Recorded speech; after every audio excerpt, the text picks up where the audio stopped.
चलिए फ्रेंड्स, शुरू करते हैं आज का अपना वीडियो। आज के इस वीडियो में आपको बताऊंगा साइंस का मॉडल क्वेश्चन पेपर जो कि 2022 के लिए मोस्ट होने वाला है। अगर आप 2022 के स्टूडेंट हैं और दे रहे हैं इस बार 2022 का बोर्ड एग्जाम, तो इस वीडियो को अंत तक जरूर देख लेना, क्योंकि आज के इस वीडियो में डिस्कस करने वाले हैं 48 ऐसे क्वेश्चन जो कि आपके सभी ऑब्जेक्टिव होंगे और जो कि आपके आने वाले एग्जाम से रिलेटेड मैट्रिक बोर्ड परीक्षा 2022 के लिए इंपॉर्टेंट होने वाले हैं। अगर आप क्लास 10th में हैं इस बार, तो इस वीडियो को अंत तक जरूर देख लेना।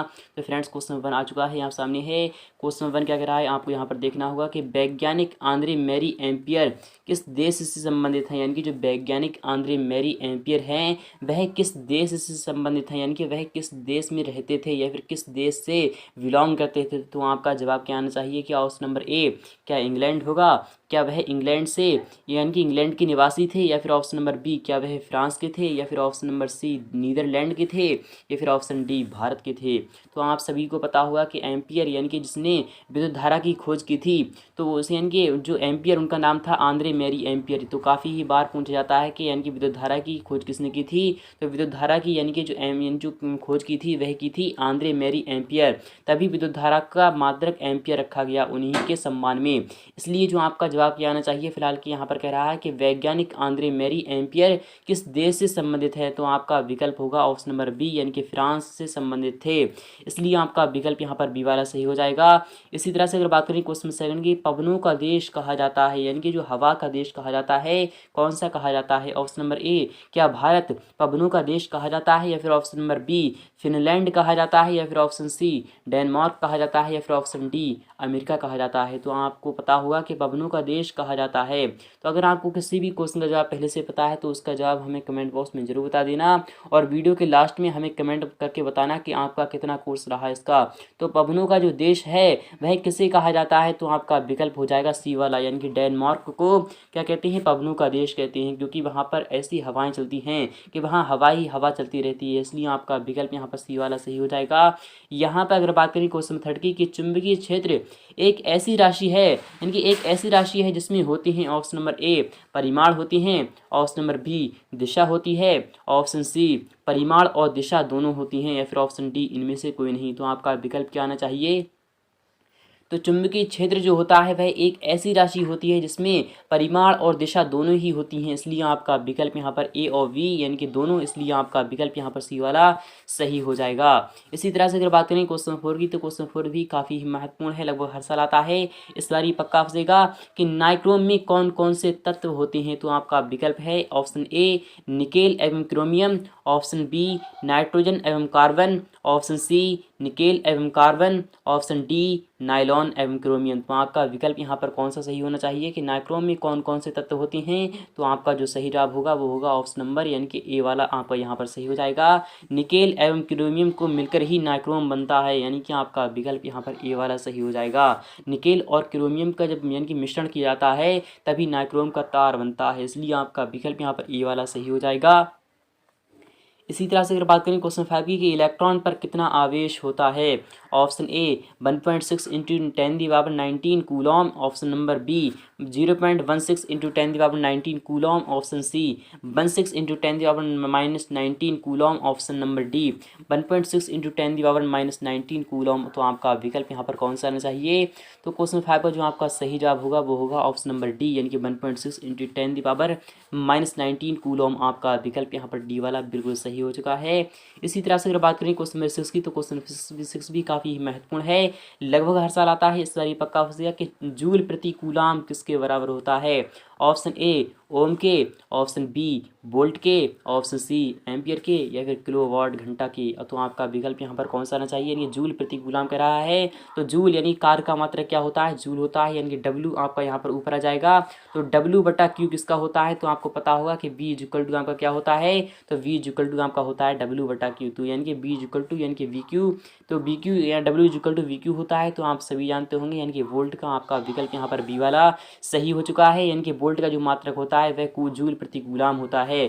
आपका विकल्प यहाँ पर बी वाला सही हो चुका है। तो आपका विकल्प यहाँ पर कौन सा होगा, तो बी वाला ऑप्शन आपका यहाँ पर राइट हो जाएगा। इसी तरह से अगर बात करें क्वेश्चन 7 की, विभवांतर का सही मात्रक क्या होता है। ऑप्शन ए क्या ओम होता है, ऑप्शन बी कूलॉम होता है, ऑप्शन सी वोल्ट होता है, ऑप्शन डी एम्पियर होता है। तो आपको पता होगा कि विभवांतर को जिससे जिससे हम मापते हैं उसे हम क्या कहते हैं, तो उसे हम वोल्ट में मापते हैं। इसलिए आपका विकल्प यहाँ पर सी वाला सही हो जाएगा। यहाँ पर अगर बात करें कि ओम किसका मात्रक होता है, तो ओम प्रतिरोध का यानी कि रेजिस्टेंस का मात्रक होता है, और कूलॉम आपका होता है यानी कि आवेश का मात्रक कूलॉम होता है, और एम्पियर विद्युत धारा का मात्रक होता है। तो इन तीनों को भी आपको ध्यान में रखना है और इसको भी आपको ध्यान में रखना है। इसलिए आपका विकल्प यहाँ पर फिलहाल के सी वाला सही हो जाएगा। तो आपको इन चारों को भी ध्यान में रखना है ताकि काफ़ी बार एग्जाम में आए तो आप यहाँ पर लिख सको। नेक्स्ट क्वेश्चन है, क्वेश्चन 8 है कि विभवांतर मापने वाले यंत्र को कहते हैं, वेरी रिमोस्ट है कि विभवांतर को मापने वाले यंत्र को कहते क्या हैं। ऑप्शन ए मानोमीटर कहते हैं, ऑप्शन बी वोल्टामीटर कहते हैं, ऑप्शन सी एमीटर कहते हैं, या फिर ऑप्शन डी वोल्टमीटर कहते हैं। तो आपका विकल्प यहाँ पर कौन सा होगा, तो क्वेश्चन नंबर 8 का जो सही जवाब होगा वो होगा ऑप्शन नंबर डी यानी कि वोल्टमीटर कहते हैं। आपका विकल्प यहाँ पर डी वाला सही हो चुका है। अगर यहाँ पर बात करें कि एमीटर किस यानी कि एमीटर से क्या नापती हैं, तो एमीटर से हम नापते हैं विद्युत धारा को, और मानोमीटर से क्या नापती हैं, वोल्टामीटर से क्या मापती हैं, आपको कमेंट बॉक्स में बताना होगा। तो क्वेश्चन 9 है कि शक्ति का ऐसा ही मात्रक क्या होता है, यानी कि विद्युत शक्ति जो होती है P जो होता है एम बी होता है, यानी P क्या होता है एम बी होता है। उसका जो मात्रक होता है वो क्या होता है, क्या ऑप्शन ए न्यूटन होता है, ऑप्शन बी वोल्ट होता है, ऑप्शन सी वाट होता है, ऑप्शन डी जूल होता है। तो क्वेश्चन नंबर 9 का जो सही जवाब होगा वो होगा ऑप्शन नंबर सी यानी कि वाट होता है। तो आपका विकल्प यहाँ पर सी वाला सही हो चुका है। इसी तरह से अगर बात करें क्वेश्चन नंबर 10 की, तो क्वेश्चन नंबर 10 भी काफ़ी ही महत्वपूर्ण है, लगभग हर साल आता है कि समतल दर्पण द्वारा बना प्रतिबिंब होता है सदैव होता है। तो आपका विकल्प यहाँ पर ए वाला है कि वास्तविक होता है, ऑप्शन बी काल्पनिक होता है, ऑप्शन सी कभी वास्तविक तो कभी काल्पनिक होता है, ऑप्शन डी इनमें से कोई नहीं। तो आपका जो विकल्प होगा सही वाला वो कौन सा होगा, कि समतल दर्पण द्वारा जो बना प्रतिबिंब होता है सदैव वह काल्पनिक होता है। इसलिए आपका विकल्प यहाँ पर बी वाला सही हो चुका है। आई होप आपको समझ में आ रहा होगा। तो फ्रेंड्स इसी चैनल पर आपको फुल तैयारी कराई जाती है, इसलिए इस चैनल को जरूर सब्सक्राइब कर लीजिएगा। तो क्वेश्चन 11 भी काफ़ी महत्वपूर्ण है, हर साल आता है कि किसी वस्तु का आवर्धित प्रतिबिंब बनता है, यानी कि बड़ा प्रतिबिंब बनता है। आवर्धित का मतलब होता है बड़ा, यानी कि वस्तु से बड़ा प्रतिबिंब बनता है। तो ऑप्शन ए अवतल दर्पण द्वारा बनता है, ऑप्शन बी समतल दर्पण से बनता है, ऑप्शन नंबर सी उत्तल दर्पण से बनता है, या फिर ऑप्शन डी सब प्रकार के दर्पण से बनता है। तो आपका यहाँ पर जवाब क्या आना चाहिए, तो आपको पता होगा किसी वस्तु का जो प्रतिबिंब होता है जब वो यानी कि वस्तु से बड़ा बनता है तो वह सदैव अवतल दर्पण से बनता है। यहाँ पर इसी तरह से अगर बात करें कि किसी वस्तु का प्रतिबिंब सदैव बड़ा बनता है, अगर यहाँ पर लेंस होता तो आपका यहाँ पर जवाब आता उत्तल लेंस से। इसलिए आपका विकल्प फिलहाल के ए वाला यहाँ पर सही हो जाएगा, आप उससे भी ध्यान में रखिएगा। तो फ्रेंड्स नेक्स्ट वाले क्वेश्चन की तरफ चलते हैं। नेक्स्ट क्वेश्चन आ चुका है आपके सामने है मोस्ट।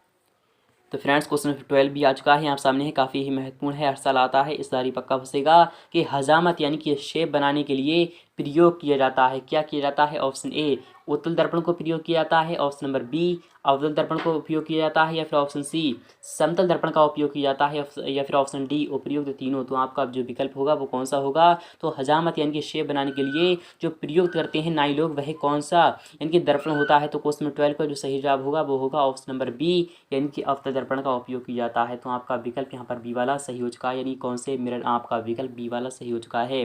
13 नंबर क्वेश्चन की बात करें कि निकट दृष्टि दोष में लेंस यानी कि लेंस का प्रयोग होता है, यानी कौन सा लेंस प्रयोग होता है। ऑप्शन ए उत्तल लेंस होता है, ऑप्शन बी अवतल लेंस होता है, ऑप्शन सी बेलनाकार लेंस होता है, या फिर ऑप्शन डी उत्तल एवं अवतल दोनों होते हैं। तो क्वेश्चन नंबर यानी 13 का जो सही जवाब कौन सा होगा, तो आपको पता होगा कि निकट दृष्टि दोष किसे कहते हैं, यानी कि वह दोष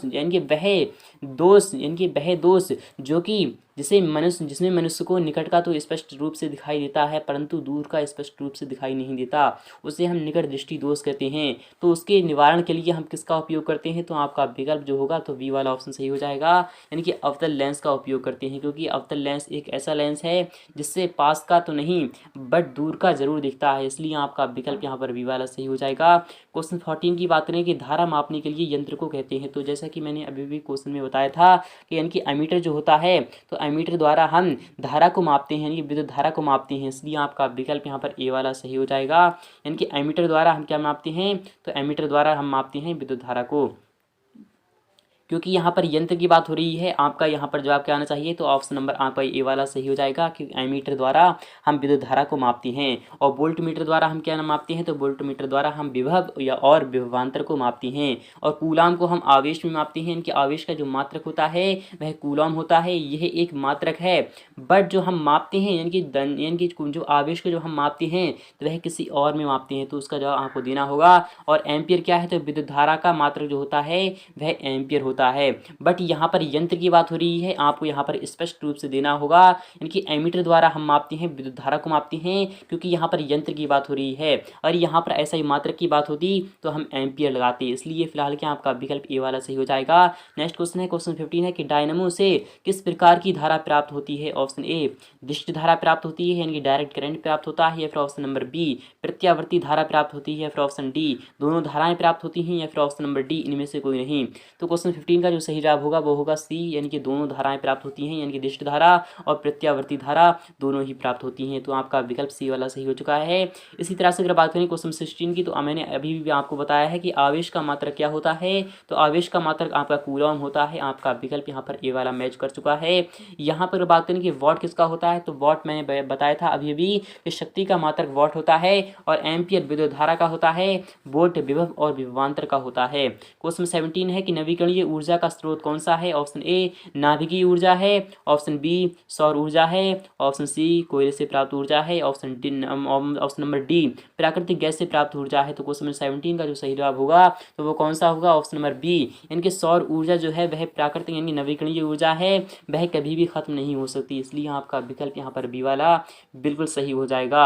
इसी तरह से अगर बात करें क्वेश्चन 18 की, तो क्वेश्चन 18 भी काफ़ी महत्वपूर्ण है। हर साल फंसता है कि इनमें से कौन सी अधातु है, यानी कि अधातु होते हुए भी चमकीली होती है, यानी चमकीला होता है। ऑप्शन नंबर ए क्या कार्बन चमकीला होता है, ऑप्शन नंबर बी क्या ब्रोमीन चमकीली होती है, या फिर ऑप्शन नंबर सी आयोडीन होती है, या फिर ऑप्शन नंबर डी इनमें से कोई नहीं। तो क्वेश्चन 18 का जो सही जवाब होगा वो होगा ऑप्शन नंबर सी, यानी कि आयोडीन एक ऐसी धातु है जो कि अधातु होते हुए भी चमकीली होती है, इसलिए आपका विकल्प यहाँ पर सी वाला सही हो जाएगा। अगर यहाँ पर हीरा आता तो हीरा भी चमकीला होता है। तो आपको नेक्स्ट क्वेश्चन मिलते हैं, क्वेश्चन 19 भी आ चुका है आप सामने है, काफ़ी महत्वपूर्ण है। हर साल फंसता है कि कार्बन की परमाणु संख्या कितनी होती है। ऑप्शन नंबर ए 2 होती है, ऑप्शन नंबर बी 5 होती है, ऑप्शन नंबर सी 6 होती है, ऑप्शन नंबर डी 8 होती है। तो क्वेश्चन 19 का जो सही जवाब होगा वो कौन सा होगा, तो सी वाला ऑप्शन, यानी कि 6 होती है। तभी तो हम क्या लिखते हैं 6 कार्बन, यानी कि 6 कार्बन लिखते हैं, इसलिए आपका विकल्प सी वाला यहाँ पर सही हो जाएगा। क्वेश्चन 12 की बात करें कि पीबी यानी कि पीबी यानी कि जो होता है लेड होता है, वह सॉलिड होता है, वह यानी कॉपर क्लोराइड के साथ अभिक्रिया कर गिवन यानी कि देता है लेड क्लोराइड, यानी कि लेड यानी पीबी क्लोराइड देता है, यानी PbCl2 देता है, और साथ ही साथ वह कॉपर देता है। तो प्रयुक्त रासायनिक अभिक्रिया किस प्रकार की अभिक्रिया है, तो आपको पता होगा यहाँ पर एक जो रासायनिक यानी कि एक ज़्यादा अभिक्रियाशील तत्व कम अभिक्रियाशील तत्व को उसके यौगिक से विस्थापित कर दे रहा है, तो यह एक विस्थापन अभिक्रिया हो जाएगी, यानी कि आपका विकल्प यहाँ पर ए वाला सही हो जाएगा। ना ही वियोजन होगी, ना ही विस्थापन होगी, और ना ही इनमें से कोई नहीं, तो आपका विकल्प यहाँ पर ए वाला सही हो जाएगा। इसी तरह से अगर बात करें क्वेश्चन 21 की, तो क्वेश्चन 21 भी काफ़ी महत्वपूर्ण है। हर साल फंसता है कि लोहा से जिंक को लेपित करने की क्रिया को हम क्या कहते हैं। ऑप्शन ए संक्षारण कहते हैं, ऑप्शन बी गैल्वनीकरण कहते हैं, ऑप्शन नंबर सी पानी चढ़ाना कहते हैं, फिर ऑप्शन नंबर डी विद्युत अपघटन कहते हैं। तो आपका विकल्प यहाँ पर कौन सा सही होना चाहिए, तो क्वेश्चन नंबर 21 का जो सही जवाब होगा वो होगा ऑप्शन नंबर आपका बी वाला, यानी कि गैल्वनीकरण कहते हैं। आपका विकल्प यहाँ पर बी वाला सही मैच हो चुका है। इसी तरह से अगर बात करें क्वेश्चन नंबर 22 की, तो क्वेश्चन 22 भी काफ़ी महत्वपूर्ण है कि जस्ता तथा तनु हाइड्रोक्लोरिक अम्ल की अभिक्रिया के फलस्वरूप निम्न में से कौन सी गैस बनती है। तो आपको पता होगा जस्ता यानी कि जिंक यानी कि जैडन आपको यहाँ पर लिखना होगा, साथ ही साथ आपको सी यानी कि आपका क्या लिखना है कि हाइड्रोक्लोरिक अम्ल यानी कि HCl आपको यहाँ पर लिखना होगा, यानी कि HCl यानी कि जिंक क्लोराइड आपको जो बनेगा, यानी कि आपको कौन सी गैस यहाँ पर बनेगी, तो ZnCl2 आपको यहाँ पर बन जाएगा, साथ ही साथ आपकी हाइड्रोजन गैस विस्थापित हो जाएगी, इसलिए आपका विकल्प यहाँ पर सी वाला सही हो चुका है। इसी तरह से अगर बात करें क्वेश्चन 23 की, तो काफ़ी महत्वपूर्ण है क्वेश्चन 23 तो फ्रेंड्स क्वेश्चन नंबर 22 आज यानी क्वेश्चन नंबर 23 आ चुका है। यहाँ सामने मोस्ट है, काफ़ी महत्वपूर्ण है कि निम्नलिखित में से कौन अधिक अभिक्रियाशील है, यानी कौन सी धातु है जो कि अधिक अभिक्रियाशील होती है। ऑप्शन नंबर ए क्या कॉपर होता है, ऑप्शन नंबर बी क्या मरकरी होती है, ऑप्शन नंबर सी एजी यानी कि आपका सिल्वर होता है, या फिर ऑप्शन नंबर डी गोल्ड होता है। तो आपका विकल्प यहाँ पर कौन सा सही होना चाहिए, यानी कौन सबसे अधिक अभिक्रियाशील है, यानी कि तीन सबसे कम है और एक इन तीनों में सबसे ज़्यादा, यानी चारों में सबसे ज़्यादा होगी। तो क्वेश्चन 23 का जो सही जवाब होगा वो कौन सा होगा, तो क्वेश्चन 23 का आपका सही जवाब होगा यानी कॉपर। कॉपर एक ऐसी धातु है जो कि सबसे ज़्यादा अधिक अभिक्रियाशील धातु है, इसलिए आपका विकल्प यहाँ पर ए वाला सही हो जाएगा, यानी सबसे अधिक अभिक्रियाशील धातु होती है। अगर यहाँ पर बात करें क्वेश्चन 24 की कि निम्न में से कौन अधातु है। ऑप्शन ए क्या आयरन एक अधातु है, ऑप्शन बी क्या कार्बन एक अधातु है, ऑप्शन नंबर सी एल्यूमिनियम एक अधातु है, या फिर ऑप्शन नंबर डी क्या गोल्ड एक अधातु है। तो आपका विकल्प यहाँ पर बी वाला सही हो जाएगा, क्योंकि कार्बन एक अधातु है, इसलिए आपका विकल्प यहाँ पर बी वाला सही हो चुका है। तो आपका विकल्प यहाँ पर बी वाला राइट हो जाएगा। नेक्स्ट क्वेश्चन है क्वेश्चन 25 है कि कैल्शियम की परमाणु संख्या कितनी होती है। ऑप्शन नंबर ए 12 होती है, ऑप्शन बी 13 होती है, ऑप्शन सी 19 होती है, ऑप्शन डी 20 होती है। तो आपका विकल्प जो होगा वो होगा ऑप्शन नंबर आपका सी वाला, यानी कि 19 होती है। तो आपका विकल्प यहाँ पर सी वाला मैच कर चुका है, यानी क्वेश्चन 25 का जो सही जवाब होगा तो वो होगा ऑप्शन नंबर आपका, यानी कि जो कैल्शियम की बात हो रही है, सॉरी दोस्तों कैल्शियम की जो बात हो रही है, तो कैल्शियम की जो आपका आंसर होगा तो वो होगा ऑप्शन नंबर डी, यानी कि जो होता है कैल्शियम की जो परमाणु संख्या होती है वह 20 होती है। आपका विकल्प यहाँ पर बी वाला सही हो चुका है। यहाँ पर बात करें क्वेश्चन 26 की कि सिलिका क्या है, तो सिलिका क्या है। ऑप्शन ए धातु है, ऑप्शन बी अधातु है, ऑप्शन सी उपधातु है, ऑप्शन डी कोई नहीं है। तो सिलिका क्या है, तो क्वेश्चन 26 का जो सही जवाब होगा वो कौन सा होगा, तो क्वेश्चन 26 का आपका आंसर होगा डी वाला ऑप्शन, यानी कि सिलिका क्या है, तो सिलिका आपको बताना होगा क्वेश्चन नंबर आपका कौन सा आंसर सही होना चाहिए। तो फ्रेंड्स नेक्स्ट वाले देख लेते हैं, नेक्स्ट क्वेश्चन क्या कह रहा है। तो फ्रेंड्स सिलिकॉन क्या है, यानी कि सिलिका क्या होती है। ऑप्शन नंबर ए धातु है, या फिर ऑप्शन नंबर बी यानी कि अधातु है, ऑप्शन नंबर सी उपधातु है, या फिर कोई नहीं है। तो आपका जो सही जवाब होगा वो होगा ऑप्शन नंबर डी, यानी कि कोई नहीं है, क्योंकि सिलिका एक ऐसी चीज़ है जो कि धातु की तरह यानी कि अधातु की तरह दिखती है। तो आपका विकल्प जो होगा तो वो है ऑप्शन नंबर डी, यानी कि इनमें से कोई नहीं, वह एक पदार्थ होता है। क्वेश्चन 27 है कि नाइट्रोजन अणु में कितने सहसंयोजक बंधन होते हैं। ऑप्शन ए 1 होता है, ऑप्शन बी 2 होता है, ऑप्शन सी 3 होते हैं, ऑप्शन डी 4 होते हैं।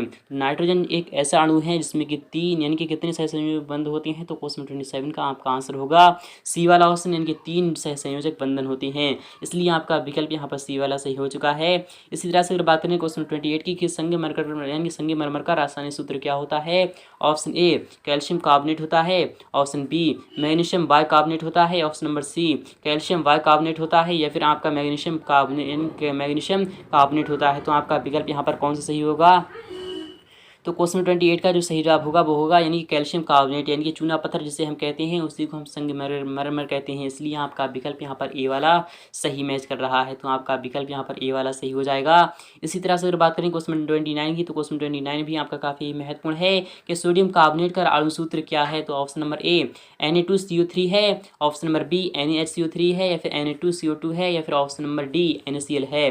तो सोडियम कार्बोनेट का जो अणु सूत्र है वह क्या है, तो Na2CO3 है, यानी कि आपका विकल्प यहाँ पर ए वाला सही हो जाएगा। नेक्स्ट क्वेश्चन है क्वेश्चन 30 है कि यानी कि आपका सिंगल बॉन्ड CHO क्रियाशील मूलक को क्या कहते हैं। ऑप्शन नंबर ए कीटोन कहते हैं, ऑप्शन बी एल्डिहाइड कहते हैं, ऑप्शन नंबर सी एल्कोहल कहते हैं, या फिर ऑप्शन नंबर डी कोई नहीं कहते हैं। तो क्वेश्चन 30 का जो सही जवाब होगा वो होगा ऑप्शन नंबर बी, यानी कि एल्डिहाइड ग्रुप कहते हैं, इसलिए आपका विकल्प यहाँ पर बी वाला सही हो चुका है। क्वेश्चन 31 की बात करें कि सबसे कठोर सबसे कठोरतम पदायन तत्व कौन सा होता है। ऑप्शन ए पत्थर होता है, ऑप्शन बी हीरा होता है, ऑप्शन सी कार्बन होता है, ऑप्शन नंबर डी ऑक्सीजन होता है। तो आपका विकल्प यहाँ पर बी वाला सही हो जाएगा, यानी कि हीरा एक ऐसी चीज़ है जो कि सबसे ज़्यादा कठोर होती है, इसलिए आपका विकल्प यहाँ पर बी वाला सही हो जाएगा। इसी तरह से अगर बात करें क्वेश्चन यानी कि 32 की कि अक्रिय तत्व कौन है, यानी अक्रिय तत्व कौन सा है। ऑप्शन ए कार्बन है, ऑप्शन नंबर बी हीलियम है, ऑप्शन सी सोना है, ऑप्शन डी हाइड्रोजन है।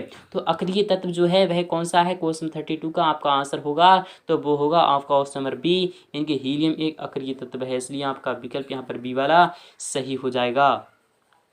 क्वेश्चन 33 की बात करें कि आधुनिक यानी कि मॉडर्न सारणी है, आधुनिक आवर्त सारणी में तत्वों के वर्गीकरण का आधार क्या है? ऑप्शन नंबर ए परमाणु आयतन है, ऑप्शन नंबर बी परमाणु घनत्व है, ऑप्शन नंबर सी परमाणु द्रव्यमान है, ऑप्शन नंबर डी परमाणु संख्या है। तो आपका क्वेश्चन 33 का जो आंसर होगा वो होगा ऑप्शन नंबर डी, इनकी परमाणु संख्या है। तो आपका विकल्प यहाँ पर डी वाला सही हो जाएगा।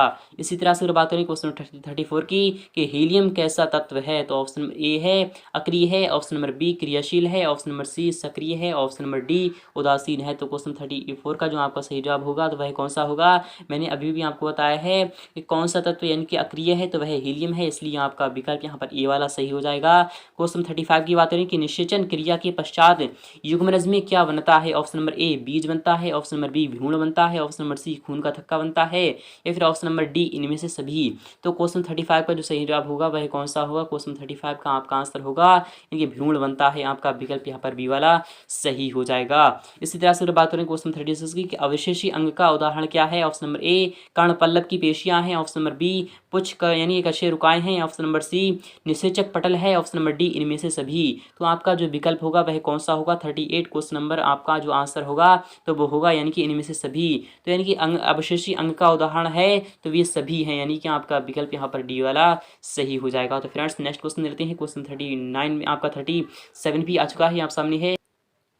तो फ्रेंड्स क्वेश्चन 37 भी आ चुका है आप सामने मोस्ट है, काफ़ी महत्वपूर्ण है कि एक आहार श्रृंखला में शाकाहारी से निर्माण होता है। ऑप्शन नंबर ए प्रथम पोषी स्तर पर, या फिर ऑप्शन नंबर बी द्वितीय पोषी स्तर पर, या फिर ऑप्शन नंबर सी तृतीय पोषी स्तर पर, या फिर ऑप्शन नंबर डी चतुर्थ पोषी स्तर पर। तो क्वेश्चन 37 का जो आपका आंसर होगा वह कौन सा होगा? क्वेश्चन 37 का आपका आंसर होगा तो वो होगा आपका ऑप्शन नंबर बी, यानी कि द्वितीय पोषी स्तर पर। आपका विकल्प यहाँ पर बी वाला सही हो जाएगा। इसी तरह से अगर बात करें क्वेश्चन 38 की कि मैग्नीशियम पाया जाता है। ऑप्शन नंबर ए क्लोरोफिल में, ऑप्शन नंबर बी लाल रक्त कण में, या फिर ऑप्शन नंबर सी वर्णिलक लवक में, या फिर ऑप्शन नंबर डी श्वेत रक्त लवण कण में। तो आपका विकल्प जो होगा इनकी मैग्नीशियम जो पाया जाता है तो वह किसमें पाया जाता है? तो वह पाया जाता है यानी क्लोरोफिल में, इसलिए आपका विकल्प यहाँ पर ए वाला सही हो जाएगा। इसी तरह से अगर बात करें क्वेश्चन 39 की कि मनुष्य में प्रमुख उत्सर्जी अंग कौन सा होता है? ऑप्शन ए रक्त होता है, ऑप्शन नंबर बी श्वेत रक्त यानी ग्रंथि होती है, ऑप्शन नंबर सी वृक्क होता है, ऑप्शन नंबर डी अग्नाशय होता है। तो आपका जो सही जवाब होगा वह कौन सा होगा? क्वेश्चन 39 का आपका आंसर मिल चुका है आपको, सी वाला ऑप्शन यानी कि वृक्क होता है। मनुष्य में प्रमुख उत्सर्जी जो अंग होता है वह वृक्क होता है, इसलिए आपका विकल्प यहाँ पर सी वाला सही हो जाएगा। इसी तरह से अगर बात करें क्वेश्चन 40 की यानी खुला परिसंचरण तंत्र पाया जाता है। ऑप्शन ए मनुष्यों यानी कि पुरुषों में पाया जाता है, ऑप्शन नंबर बी घोड़े में पाया जाता है, फिर ऑप्शन नंबर सी कॉकरोच में पाया जाता है, फिर ऑप्शन नंबर डी स्त्री में पाया जाता है। तो क्वेश्चन नंबर आपका यानी कि 40 का आंसर क्या होना चाहिए? तो क्वेश्चन 40 का आपका आंसर होगा सी वाला ऑप्शन यानी कि कॉकरोच में पाया जाता है। यानी खुला परिसंचरण जो होता है वह कॉकरोच में के अंदर पाया जाता है, इसलिए आपका विकल्प यहाँ पर सी वाला सही हो जाएगा। क्वेश्चन 41 का आंसर होगा आपका कि इंसुलिन नामक हार्मोन की कमी से कौन सा रोग उत्पन्न होता है? ऑप्शन ए उच्च रक्तचाप होता है, या फिर ऑप्शन नंबर बी मधुमेह होता है, या फिर ऑप्शन नंबर सी घेंगा होता है, फिर ऑप्शन नंबर डी बौनापन होता है। तो क्वेश्चन 41 का जो आपका आंसर होगा तो वो होगा ऑप्शन नंबर बी यानी कि मधुमेह रोग हो जाता है, इसलिए आपका विकल्प यहाँ पर बी वाला सही हो जाएगा। इसी तरह से अगर बात करें क्वेश्चन 42 की कि तंत्रिका तंतु की उत्पत्ति यानी कि उत्पत्ति किस प्राथमिक यानी कि ऊतक द्वारा होता है? ऑप्शन नंबर ए एक्टोडर्म के, ऑप्शन नंबर बी यानी कि आपका मेसोडर्म के, या फिर ऑप्शन नंबर सी इंडोडर्म की, या फिर ऑप्शन नंबर डी इनमें से कोई नहीं। तो क्वेश्चन 42 का जो आपका आंसर होगा तो वो होगा ऑप्शन नंबर सी यानी कि इंडोडर्म की। आपका विकल्प यहाँ पर सी वाला सही हो जाएगा। इसी तरह से अगर बात करें क्वेश्चन 33 की यानी 43 की कि मनुष्य में वृक्क एक तंत्र का भाग है जो संबंधित है ऑप्शन ए पोषण से, ऑप्शन नंबर बी श्वसन से, ऑप्शन नंबर सी उत्सर्जन से, ऑप्शन नंबर डी परिवहन से। तो क्वेश्चन 43 का जो आपका आंसर होगा वह कौन सा होगा? ऑप्शन नंबर सी यानी कि उत्सर्जन से। आपका विकल्प यहाँ पर सी वाला सही हो जाएगा। इसी तरह से अगर बात करें क्वेश्चन 44 की कि दही के जमने में निम्नलिखित में से कौन सी क्रिया होती है? ऑप्शन ए अपघटन होती है, ऑप्शन बी प्रकाश संश्लेषण होती है, ऑप्शन नंबर सी किण्वन होती है, या फिर ऑप्शन नंबर डी उत्सर्जन होती है। तो दही के जमने में निम्नलिखित में से कौन सी क्रिया होती है? तो वह होती है किण्वन, इसलिए आपका विकल्प जो होगा तो वह कौन सा होगा? तो आपका सी वाला ऑप्शन आपका यहाँ पर राइट हो चुका है। यानी किण्वन एक ऐसी अभिक्रिया है जो कि दही के जमने पर होती है, इसलिए आपका विकल्प सी वाला सही हो जाएगा। क्वेश्चन 45 की बात करें यानी आपका विकल्प आ चुका है कि मानव मादा में निषेचन होता है कहाँ पर होता है? ऑप्शन ए गर्भाशय में होता है, ऑप्शन नंबर बी अंडाशय में होता है, फिर ऑप्शन सी योनि में होता है, फिर ऑप्शन नंबर डी फैलोपियन नलिका यानी कि फैलोपियन ट्यूब में होता है। तो क्वेश्चन नंबर आपका 45 का जो आपका आंसर होगा तो वह कौन सा होगा? तो क्वेश्चन 45 का आंसर होगा डी वाला ऑप्शन, यानी कि फैलोपियन ट्यूब में होता है, इसलिए आपका विकल्प यहाँ पर डी वाला सही हो जाएगा। इसी तरह से अगर बात करें क्वेश्चन 46 की, मुकुलन द्वारा अलैंगिक जनन होता है किसमें होता है? ऑप्शन ए हाइड्रा में, ऑप्शन बी मटर में, ऑप्शन सी शैवाल में, ऑप्शन डी प्लाज्मोडियम में। तो आपका विकल्प जो होगा तो वही होगा हाइड्रा में, इसलिए आपका विकल्प यहाँ पर ए वाला सही हो जाएगा, क्योंकि हाइड्रा में और यीस्ट में मुकुलन द्वारा ही अलैंगिक जनन होता है, इसलिए आपका विकल्प फिलहाल के ए वाला यहाँ पर सही हो जाएगा। क्वेश्चन 42 की अगर बात करें कि अलैंगिक जनन मुकुलन द्वारा होता है किसके द्वारा होता है? अमीबा में होता है, यीस्ट में होता है, प्लाज्मोडियम में होता है, फिर लेशमानिया में होता है। तो मैंने अभी भी आपको बताया है यीस्ट में, यानी कि आपका विकल्प यहाँ पर बी वाला सही हो जाएगा। नेक्स्ट क्वेश्चन है क्वेश्चन 48 भी आ चुका है आप सामने। इस क्वेश्चन के यानी कि इस वीडियो का लास्ट क्वेश्चन रखा गया है कि पराग कोश में होते हैं ऑप्शन ए बाह्यदल, ऑप्शन बी अंडाशय, ऑप्शन नंबर डी यानी सी अंडप या फिर ऑप्शन नंबर डी परागकण। तो क्वेश्चन नंबर आपका 48 का आंसर होगा डी वाला ऑप्शन, यानी कि परागकण होते हैं। आई होप आपको समझ में आ चुका होगा। अगर आपको समझ में आ चुका है तो इस वीडियो को लाइक करना और अपने तमाम दोस्तों के पास शेयर कर दीजिए ताकि वो भी इसका लाभ उठा सकें। तो फ्रेंड्स मिलती हैं नेक्स्ट पार्ट में। अगर आपने अभी तक चैनल को सब्सक्राइब नहीं किया है तो चैनल को जरूर सब्सक्राइब कर लीजिए, साथ में आने वाली बेल आइकन को जरूर प्रेस कर दीजिए ताकि मैं कोई भी वीडियो डालूँ तो उसका नोटिस मिले आपको सबसे पहले। तो फ्रेंड्स मिलते हैं।